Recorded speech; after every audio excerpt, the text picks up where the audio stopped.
At 0900 on February 19th, 1945, Corporal Tony Stein crouched behind a shallow depression in the black volcanic sand of Iwo Jima, gripping a weapon his sergeant had called a stupid idea 3 months earlier. 23 years old, 6 combat missions, 0 conventional kills. The Japanese had fortified every meter of this 8-square-mile rock with 11 miles of interconnected tunnels, 17,000 defenders, and overlapping fields of fire that turned the beach into a killing ground. Stein was among the first men from Company A, 1st Battalion, 28th Marines to establish a position beyond the beach. Around him, Marines were pinned down by concentrated machine gun and mortar fire from camouflaged pillboxes they couldn't see. By mid-morning, the 5th Marine Division had already lost 43 men. Dead Marines lay scattered across the terraced beach, their bodies twisted in the volcanic ash. The standard-issue Browning M1919 machine guns were effective, but they weighed 31 pounds empty and fired 400 rounds per minute. Good for defense, terrible for assault. Stein had known this problem for months.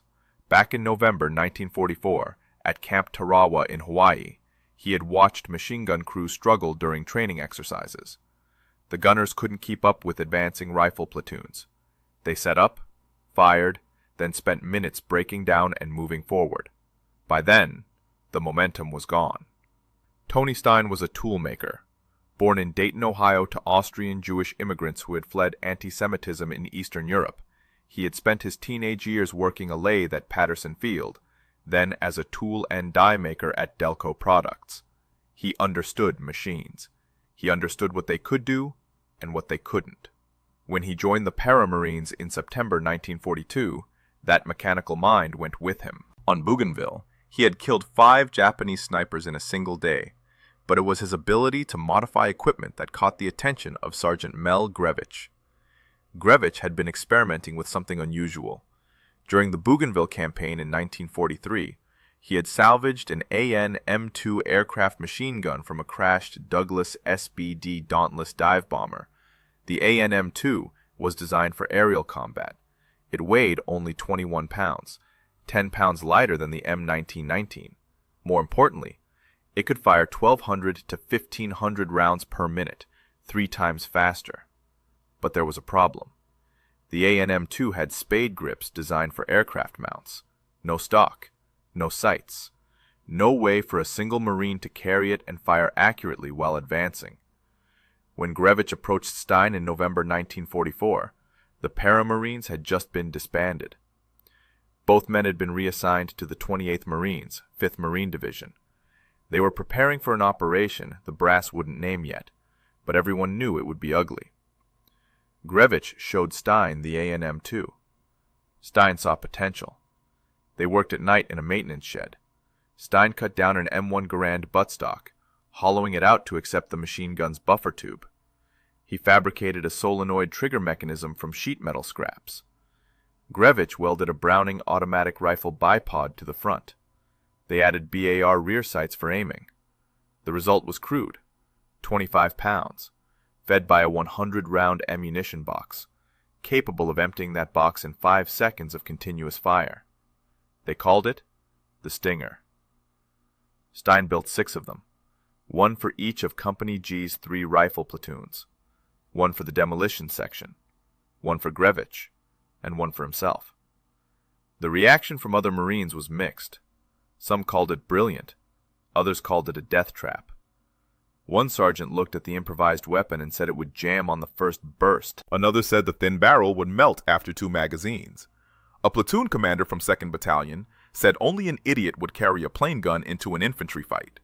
But when Stein test-fired it on the range, emptying a full box into a target at 200 yards in under 6 seconds, the skeptics went quiet. Company commanders approved it, battalion approved it. The Stinger was going to war. Now, on the beach at Iwo Jima, Stein tightened his grip on the weapon. The Stinger's barrel was already warm. Around him, Marines were dying because they couldn't locate the hidden Japanese positions.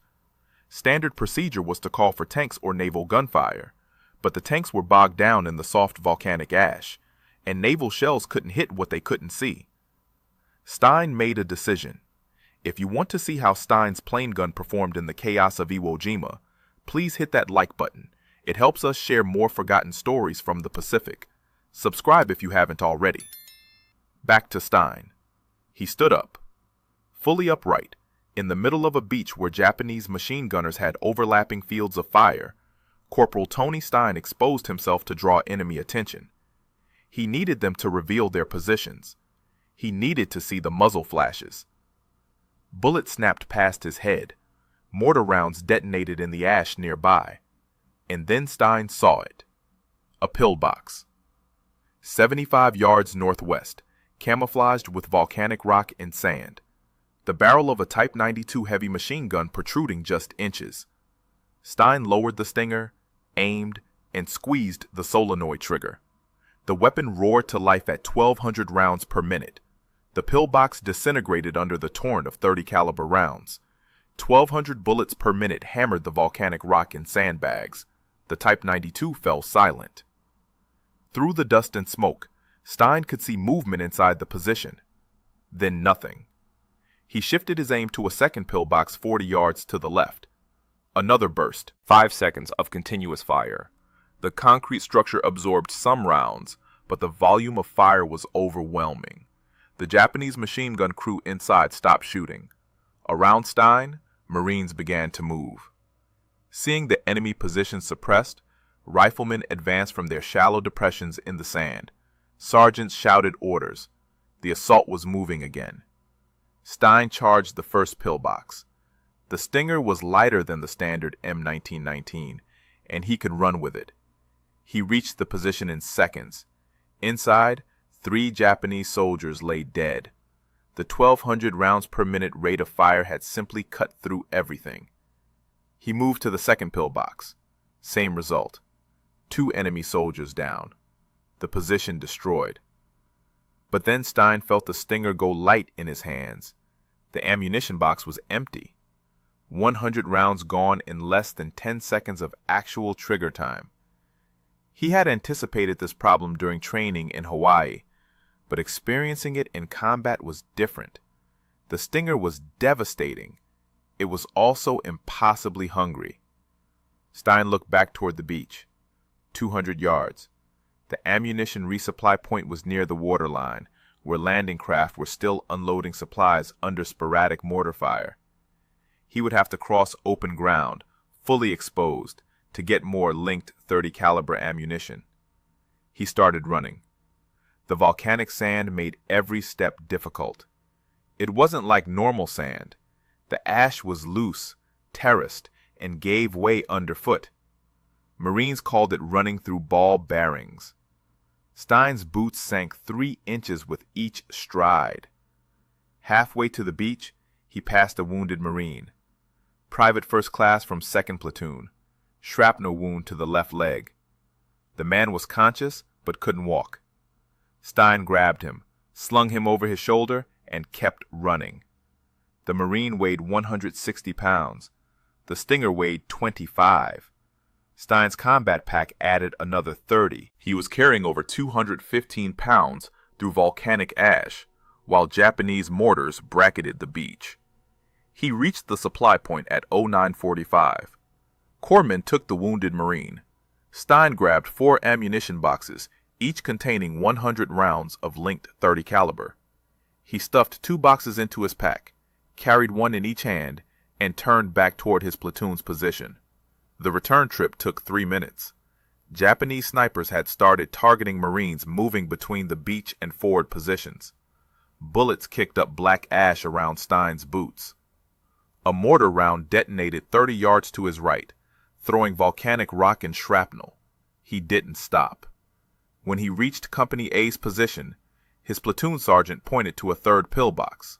This one was larger, reinforced concrete, with a Type 96 light machine gun covering the approach to the airfield.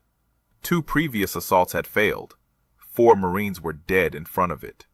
Stein loaded a fresh ammunition box into the Stinger. He checked the belt feed. The weapon was already hot from the previous engagement, but the thin aircraft barrel could handle more. He stood up and advanced on the pillbox alone. The Type 96 opened fire immediately. Rounds snapped past Stein's head and chest. He kept walking forward, the Stinger at his shoulder. At 50 yards, he opened fire. The weapon's rate of fire was so high that the Japanese gunner couldn't adjust his aim fast enough. Stein's rounds found the firing slit. The enemy gun went silent. He charged the final 20 yards and dropped a grenade through the opening. The explosion killed the three-man crew inside. Stein turned back to reload. The ammunition box was empty again. He had been in combat for 46 minutes and had already gone through 300 rounds. The Stinger was proving its worth, but the logistical problem was becoming clear. This weapon could suppress and destroy enemy positions faster than any standard machine gun, but it would require constant resupply. He started his second run to the beach. This time he found 2 wounded Marines on the way down. One had a sucking chest wound. The other had lost part of his right hand to shrapnel. Stein couldn't carry both. He took the chest wound case first, ran him to the corpsman, grabbed more ammunition, and made a third trip specifically to retrieve the second wounded man. By 10:30, Stein had made 4 trips to the beach and back. Each time, he had carried a wounded Marine to safety. Each time, he had returned with ammunition. His platoon had advanced 200 yards inland. They had destroyed 7 enemy positions, and Stein had personally killed at least 15 Japanese soldiers. But the Stinger was suffering. The barrel was discolored from heat. The solenoid trigger was starting to stick, and Stein's boots were disintegrating from the volcanic ash and constant running. He looked down at his feet. The soles were nearly gone. The leather was cracked and torn. Running in them was becoming painful. Every step sent sharp pains through his arches. Stein made a decision. He unlaced his boots and kicked them off, barefoot in volcanic ash. The decision seemed insane, but Stein understood the mathematics. Every second counted. His boots were adding friction and slowing him down. The ash was abrasive but not unbearably hot in the shaded areas. He could run faster without them. He also removed his helmet. The M1 steel pot weighed 2.5 pounds. Not much, but combined with the boots, he was shedding nearly 5 pounds of equipment. 5 pounds that would let him move faster between the beach and his platoon. His 5th run to the beach took 2 minutes and 40 seconds. Barefoot, he could actually gain traction in the loose volcanic sand. His feet sank into the ash, but without the rigid boot soles, he could feel the terrain and adjust his stride. It was painful. The ash was coarse, like running on broken glass, but it was faster. He grabbed another wounded Marine on the way down, shrapnel to the abdomen. The man was unconscious. Stein carried him over his shoulder, delivered him to the corpsman, loaded up on ammunition, and ran back to Company A's position. By 1100 hours, Stein had made 6 trips to the beach. He had carried 6 wounded Marines to safety. He had brought back 600 rounds of ammunition, and he had personally destroyed 5 more enemy positions. His platoon had advanced 300 yards from the beach. They were approaching the first airfield. Japanese resistance was intensifying. The enemy had constructed a defensive network of pillboxes, spider holes, and underground bunkers connected by tunnels. When one position was destroyed, soldiers would emerge from another location and resume firing. The Stinger was the only weapon in Company A that could deliver enough volume of fire to keep multiple positions suppressed simultaneously. When Stein opened up on one pillbox, the sheer sound of 1,200 rounds per minute was enough to make adjacent positions hesitate. That hesitation gave riflemen time to advance and throw grenades. But the weapon was taking damage. The barrel was now visibly glowing after sustained fire. The thin aircraft-grade steel wasn't designed for prolonged ground combat. It was built to be cooled by 300-mile-per-hour slipstreams during dive-bombing runs. On the ground, there was no airflow, just heat. The solenoid trigger mechanism was also degrading. Stein had fabricated it from sheet metal in Hawaii, and while it worked, it wasn't as reliable as a factory-built trigger group. Sometimes it would stick. Sometimes it would fire one round when he wanted a burst. He had to tap it with his palm to reset it. Despite the mechanical issues, the Stinger remained effective. At 11:20, Stein's platoon encountered a reinforced Japanese position that had stopped the advance of two other companies. It was a concrete bunker with 3 firing slits, positioned to cover the approach to Airfield No. 1. Multiple Type 96 light machine guns inside. Interlocking fields of fire. 2 tank destroyers had tried to knock it out. Both were hit by concealed 47mm anti-tank guns and withdrew. An airstrike was called in, but the bombs missed by 50 yards. The bunker remained operational. Stein studied the position. The firing slits were narrow, maybe 8 inches wide and 4 inches tall. Difficult targets. But the Stinger's rate of fire meant that if he aimed at a slit and held the trigger, statistically, some rounds would get through. He advanced alone. 50 yards from the bunker, he went prone and opened fire. The Stinger emptied its 100-round box in 7 seconds. At that range, at least 30 rounds went through the firing slits. The Japanese guns inside went silent. Stein reloaded and charged the bunker. He dropped grenades through the slits. The explosions killed the 5-man crew inside. Company A's advance resumed. His 7th trip to the beach came at 11:50. This time, he carried a Marine who had lost both legs below the knee to a mine. The man was still conscious, screaming. Stein ran the entire 200 yards while the Marine bled into his uniform. The corpsman said later that if Stein had been 30 seconds slower, the Marine would have died from blood loss. On the return trip, Stein encountered something unexpected. Another Marine carrying a Stinger. It was one of Grevich's other gunners from Company G. The man's weapon had jammed permanently after overheating. The barrel had warped. He was carrying it back to the beach to see if an armorer could fix it. Stein looked at his own Stinger. The barrel was discolored purple from heat. The wooden furniture on the Garand stock was starting to char. The bipod was loose, but it still fired. He made his 8th trip to the beach at 12:30. Another wounded Marine, another load of ammunition. By now, other Marines had started to notice the barefoot corporal making repeated runs under fire. Some thought he was crazy. Others thought he was the bravest man on Iwo Jima. Stein didn't think about bravery. He thought about mathematics. His platoon needed ammunition. Wounded men needed evacuation. He was faster without boots. The Stinger gave him the firepower to suppress positions while he moved. Everything else was just execution. But on his 8th return trip, something changed.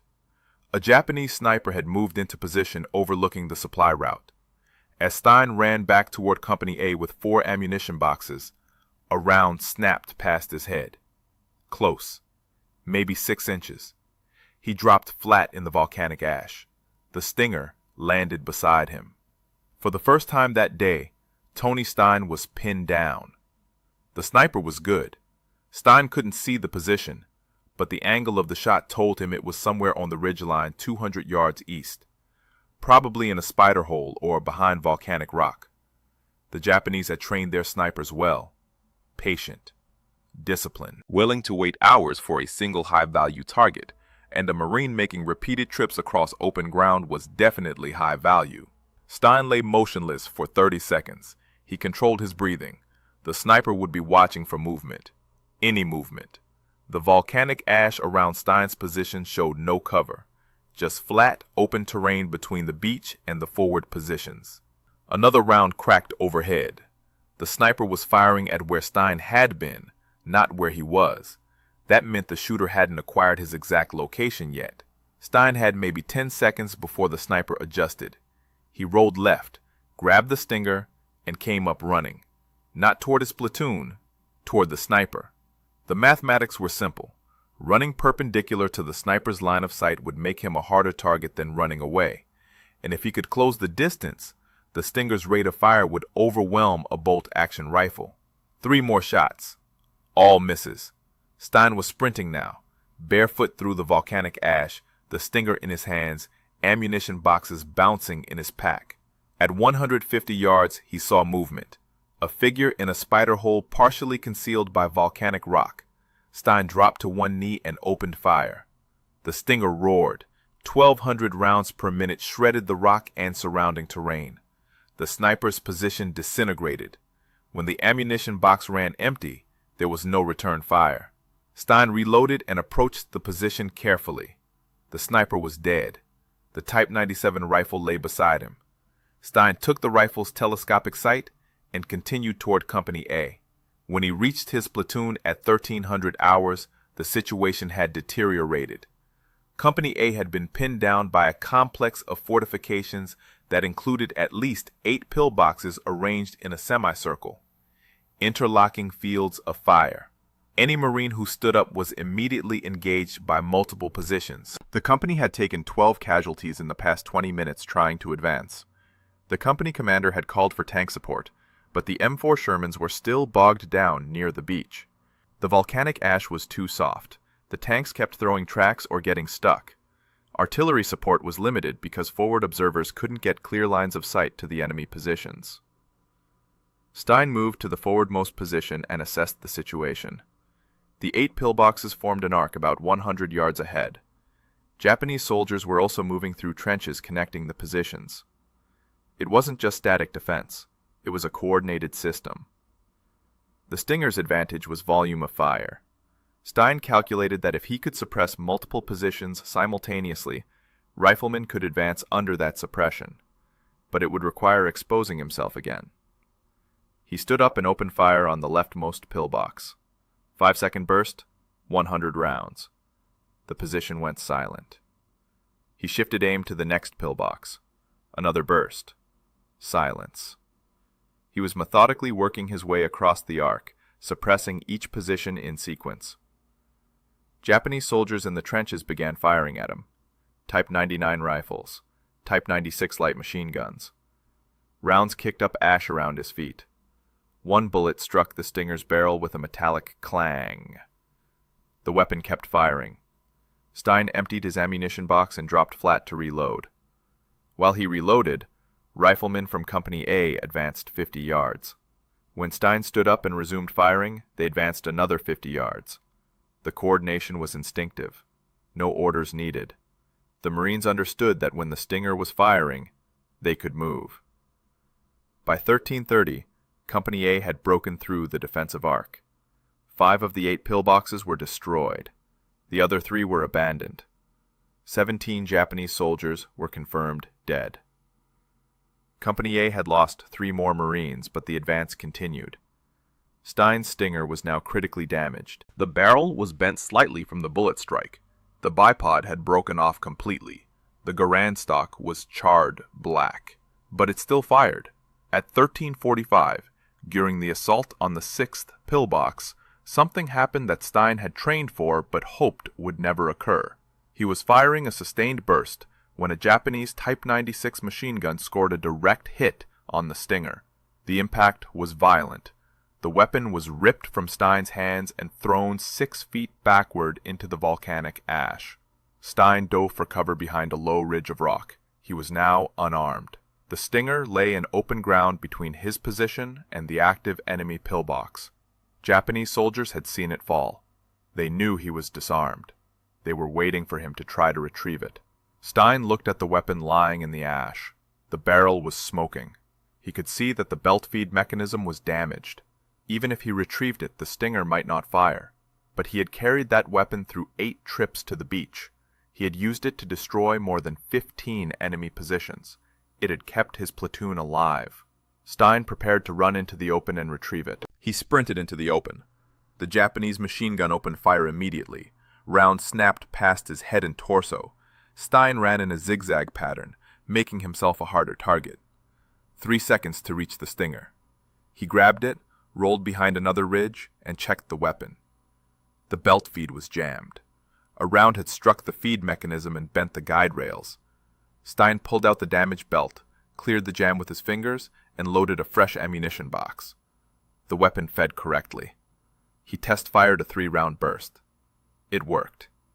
He stood up and emptied the entire box into the pillbox that had shot the Stinger from his hands. 100 rounds in 7 seconds. The position was obliterated. The Type 96 that had nearly killed him fell silent permanently. Stein reloaded and continued the assault. By 1400 hours, Company A had advanced 400 yards from the beach. They had destroyed 23 enemy positions. Stein had personally accounted for at least 12 of them. His barefoot runs to the beach had saved 9 wounded Marines, and the Stinger, despite being shot, overheated, and mechanically abused, was still firing. But the weapon's condition was critical. The barrel was now visibly bent. The rate of fire had decreased to maybe 900 rounds per minute.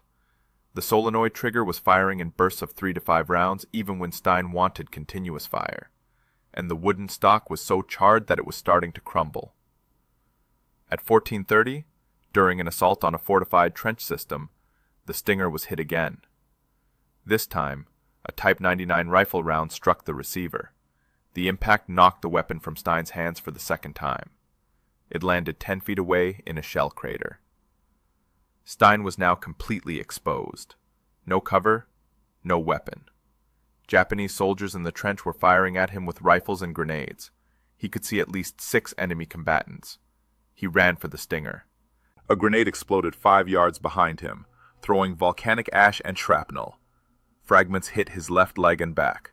Small wounds, painful but not incapacitating. He grabbed the Stinger and dove into the crater. The receiver had a deep gouge where the bullet had struck. Stein cycled the action manually. It was stiff but functional. He loaded a fresh belt, aimed at the trench, and fired. The Stinger worked, barely. The rate of fire was down to maybe 600 rounds per minute, half its original capability. But 600 rounds per minute was still faster than anything else on the battlefield. Stein suppressed the trench while riflemen advanced with grenades. The position was cleared. 6 Japanese soldiers dead. Company A's advance continued. By 1500 hours, Stein had made his 8th trip to the beach and back. He had fired over 2,000 rounds. He had carried wounded Marines on every single return trip. His feet were bloody from running barefoot through volcanic ash. His uniform was soaked with sweat and the blood of wounded men he had carried, and the Stinger was barely functional. The weapon's barrel was bent at a 5-degree angle. The stock was held together by friction and hope. The solenoid trigger fired randomly. Sometimes 1 round, sometimes 5, sometimes nothing. Stein had to manually cycle the action between bursts. But Company A had reached its objective. They were at the base of Mount Suribachi, the volcanic peak that dominated the southern tip of Iwo Jima. The mountain rose 550 feet above sea level. Japanese observers on the summit could see every American position on the beach. Artillery spotters directed fire from the heights. The mountain had to be taken. At 1700 hours, Stein's platoon was ordered to establish a defensive perimeter and hold their position overnight. The assault on Suribachi would begin the next morning. For now, Company A needed to consolidate, resupply, and prepare for counterattacks. Stein finally had time to assess his own condition. His feet were torn and bleeding. Volcanic ash had worked its way into every cut, turning them into infected wounds. He had shrapnel fragments in his left calf and lower back. Minor wounds, but they would need treatment. His hands were blistered from carrying the hot Stinger, and he was exhausted. He had been in continuous combat for 8 hours. He had run approximately 3 miles total across those 8 trips to the beach, carrying wounded men, carrying ammunition, under fire, barefoot. The Stinger lay beside him in the fighting hole. The weapon was destroyed. The barrel would need replacement. The receiver was damaged. The stock was burned. The trigger mechanism was unreliable. But it had done its job. It had kept Company A moving forward when conventional weapons would have left them pinned on the beach. Other Marines started calling him the Barefoot Corporal. Some thought he was insane. Others called him the bravest man they had ever seen. Stein didn't care about either assessment. He had done what needed to be done. The mathematics had been simple. His platoon needed fire support. The Stinger provided it. Everything else was irrelevant. That night, while Stein tried to sleep in his fighting hole, Japanese infiltrators began probing Company A's perimeter. Small groups, 2 or 3 soldiers, testing the defenses, looking for weak points. Stein grabbed the Stinger. Despite its damage, it still had one advantage: volume of fire. When a Japanese soldier appeared 30 yards from his position, Stein fired a burst. The weapon worked. The infiltrator died. By dawn on February 20th, Stein had been awake for 22 consecutive hours. The assault on Mount Suribachi began at 0800. Company A, along with the rest of the 28th Marines, began the climb up the volcanic slopes. The terrain was brutal. Loose ash, no vegetation, exposed ridges where Japanese observers could see every movement. The enemy had fortified the mountain with over 60 pillboxes, bunkers, and cave positions. Every approach was covered by interlocking fields of fire. Japanese soldiers had spent months preparing these defenses. They had stockpiled ammunition, food, and water inside the mountain's tunnel system. They intended to make the Americans pay for every yard. Stein carried the Stinger up the mountain. An armorer had worked on it overnight, replacing the most damaged components. The barrel was still bent, but a new belt feed mechanism had been installed. The solenoid trigger was more reliable. The weapon would fire, but it was no longer the devastating tool it had been on February 19th. At 0930, Company A encountered a reinforced bunker complex halfway up the southern slope.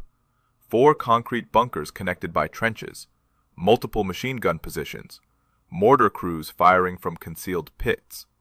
The 28th Marines' advance stalled. Stein moved forward with the Stinger. He identified the primary bunker and opened fire. The damaged barrel meant the weapon's accuracy had decreased, but at close range, volume of fire still mattered. He suppressed the position long enough for demolition teams to move forward with satchel charges. The bunker was destroyed. Company A advanced another 50 yards. At 10:15, Stein's luck changed. A Japanese grenade landed 3 feet from his position. He saw it. He tried to move. The grenade detonated before he could get clear. Shrapnel hit his right arm, right leg, and torso. Multiple wounds, none immediately fatal, but he was bleeding heavily. Corpsmen reached him within minutes. They bandaged the wounds and called for evacuation. Stein refused. His platoon was still engaged. The Stinger was still needed. He continued fighting. For the next 2 hours, Stein provided fire support while bleeding through his bandages. The Stinger continued to function, despite the beating it had taken. Every time a pillbox opened fire on advancing Marines, Stein suppressed it. Every time Japanese soldiers appeared in trench systems, he cut them down with sustained bursts. But by 12:30, Stein's wounds had worsened. He had lost significant blood. He was becoming lightheaded. His vision was narrowing. Corpsmen told him he needed immediate evacuation, or he would die on the mountain. This time, Stein didn't argue. He handed the Stinger to another Marine in his squad and allowed corpsmen to carry him down the mountain to the beach. From there, he was loaded onto a landing craft and transported to a hospital ship anchored offshore.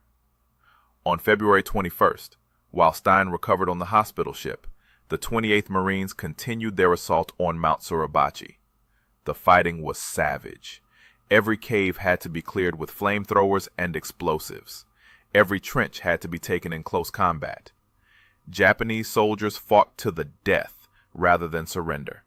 On February 23rd, at 10:20 in the morning, a patrol from Company E reached the summit of Mount Suribachi.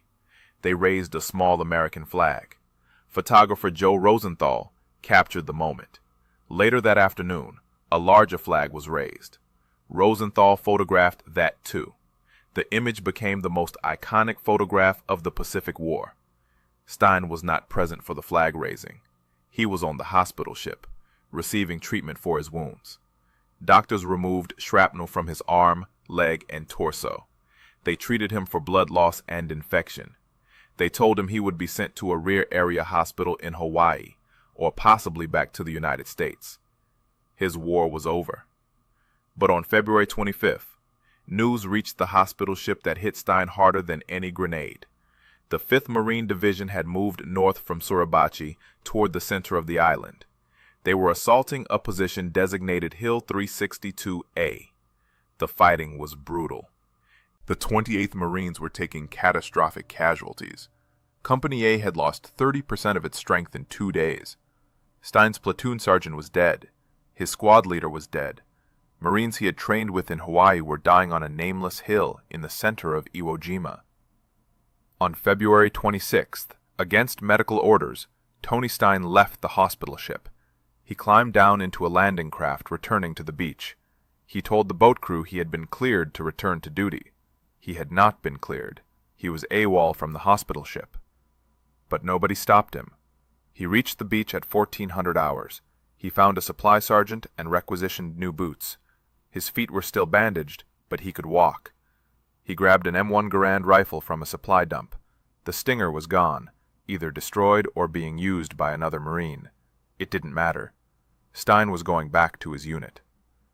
He walked north across Iwo Jima, 6 miles, through volcanic ash and past destroyed Japanese positions, past burned-out tanks and scattered equipment, past Graves registration teams collecting American dead. He reached Company A's position at Hill 362A on February 27th. The company had been reduced to 63 men from its original strength of 240. The survivors were exhausted. They had been fighting continuously for 8 days.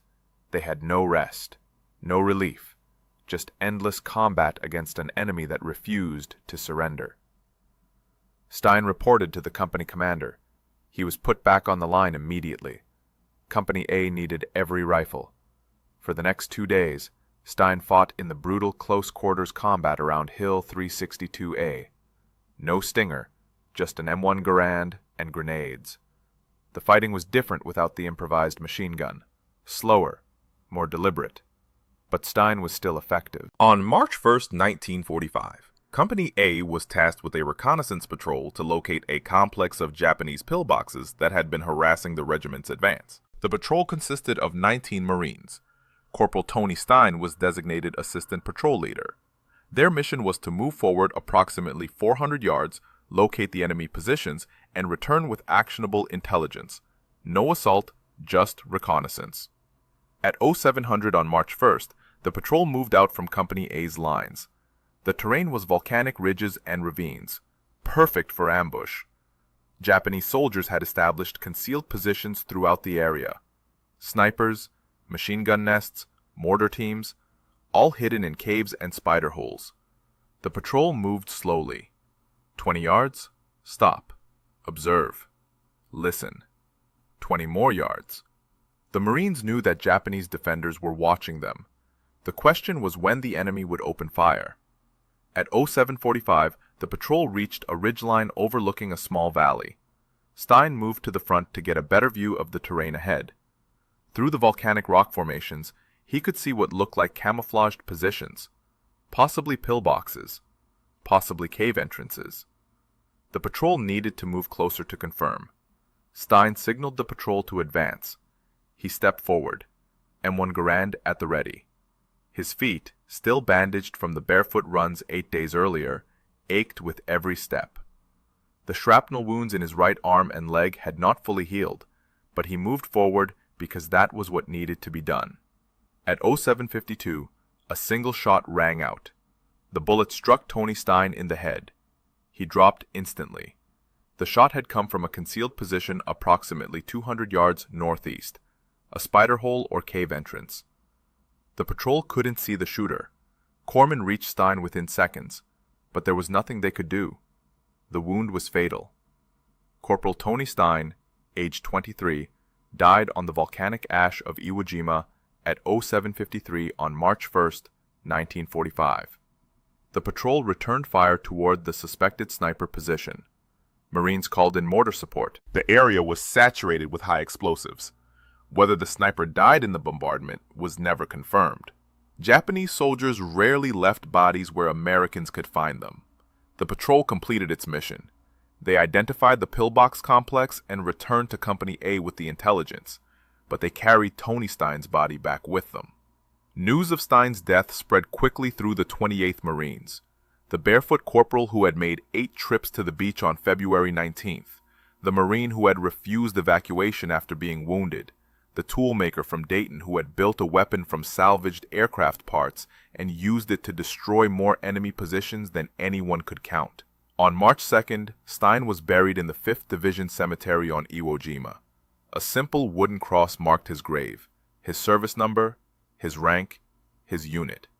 No mention of the stinger. No mention of the Medal of Honor that would later bear his name.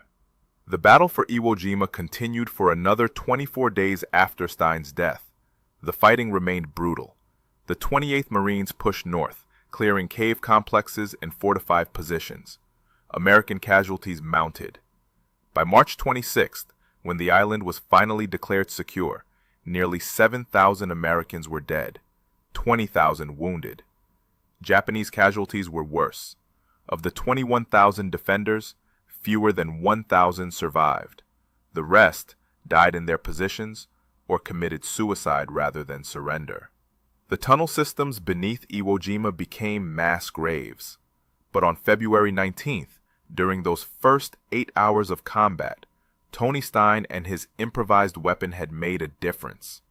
His barefoot runs had saved 9 wounded Marines who would have died on the beach. His suppressive fire had allowed Company A to advance when other units were pinned down.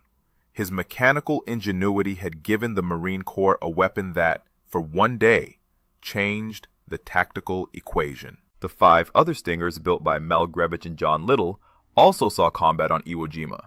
2 were destroyed by enemy fire, 1 jammed permanently from overheating. The other 2 survived the battle, but were lost in the chaos of equipment disposal after the war. None of the original 6 Stingers exist today. They were field modifications, non-standard equipment, the kind of weapons the military typically destroys rather than preserves.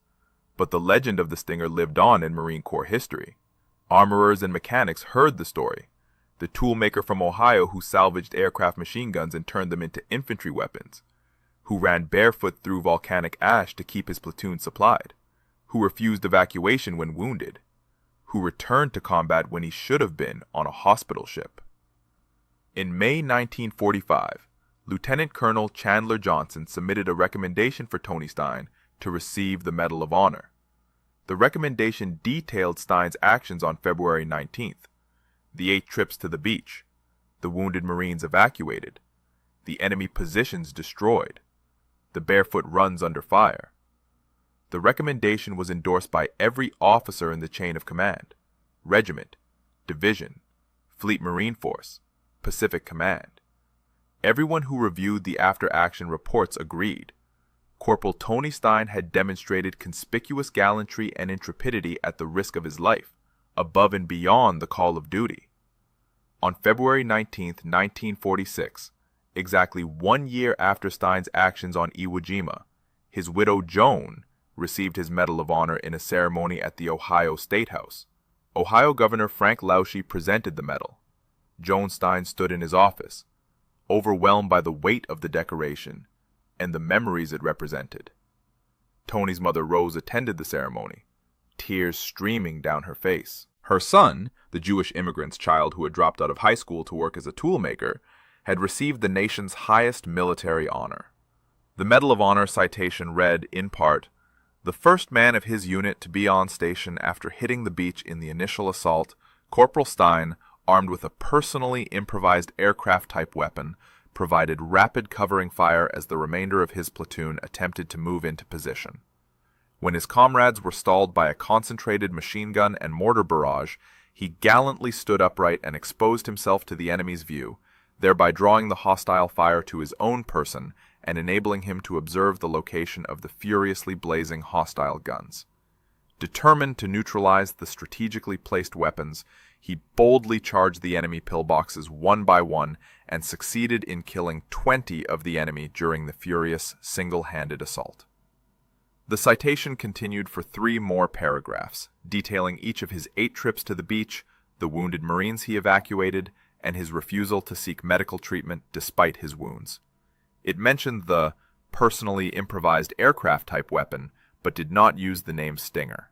That name existed only in Marine Corps oral history. Tony Stein's remains stayed on Iwo Jima until 1948. In December of that year, his body was returned to Dayton for burial with full military honors. The ceremony at Our Lady of the Rosary Church drew hundreds of mourners. Veterans, family, civilians who had never met him but understood what he represented. He was buried in Calvary Cemetery in Dayton. the only Medal of Honor recipient from that city in World War II. His grave marker lists his rank, his unit, and the decoration he earned. Visitors still leave coins and small American flags at the site. In 1972, the United States Navy commissioned USS Stein, a Knox-class frigate, in his honor. The ship served for 21 years, participating in operations in the Pacific and Indian Oceans. It was decommissioned in 1993 and eventually scrapped, but the name Tony Stein lived on in naval records. The Marine Corps preserved his story in training materials and historical accounts. At Paris Island, the recruit depot where new Marines begin their service, instructors teach about improvisation and adaptation in combat. Tony Stein's story is part of that curriculum. The toolmaker who built a weapon from salvaged aircraft parts. The Marine who ran barefoot through volcanic ash to save his brothers. The Stinger itself became a legend in military firearms history. Ian McCollum of Forgotten Weapons documented the weapon's design and history. The Canadian Historical Arms Museum built a functional replica for educational purposes. That replica demonstrated what Stein and Grevich had accomplished with basic tools and mechanical knowledge. They had taken an aircraft machine gun designed for 300-mile-per-hour airstreams and adapted it for ground combat. They had solved the Marine Corps' firepower problem with salvaged parts and ingenuity. Military historians debate whether the Stinger was tactically significant. 6 weapons across one regiment. Limited impact on the overall battle. But those 6 weapons made a difference to the Marines who fought alongside them. The suppressive fire allowed advances that would otherwise have stalled. The psychological impact of 1,200 rounds per minute kept enemy heads down at critical moments. What is not debatable is Tony Stein's courage. 8 trips under fire, 9 wounded Marines evacuated, barefoot runs through volcanic ash, refusing evacuation when wounded, returning from a hospital ship to rejoin his unit, leading a patrol that cost him his life. The barefoot corporal from Dayton represents something fundamental about the Marine Corps ethos. Improvise, adapt, overcome. When standard equipment fails, build something better. When wounded, keep fighting. When ordered to rest, return to your unit. When faced with impossible odds, charge forward. Tony Stein was 23 years old when he died. He had been a Marine for 2 years and 5 months. He fought on 2 islands. He killed more enemy soldiers than official records could count. He saved 9 lives on a single day. And he did it all with a weapon he helped build in a maintenance shed in Hawaii. If this story moved you the way it moved us, do me a favor. Hit that like button. Every single like tells YouTube to show this story to more people. Hit subscribe and turn on notifications. We're rescuing forgotten stories from dusty archives every single day. Stories about toolmakers and Marines who saved lives with salvaged aircraft guns and barefoot courage. Real people, real heroism. Drop a comment right now and tell us where you're watching from. Are you watching from the United States, United Kingdom, Canada, Australia? Our community stretches across the entire world. You're not just a viewer. You're part of keeping these memories alive. Tell us your location. Tell us if someone in your family served. Just let us know you're here. Thank you for watching. And thank you for making sure Tony Stein doesn't disappear into silence. These men deserve to be remembered, and you're helping make that happen.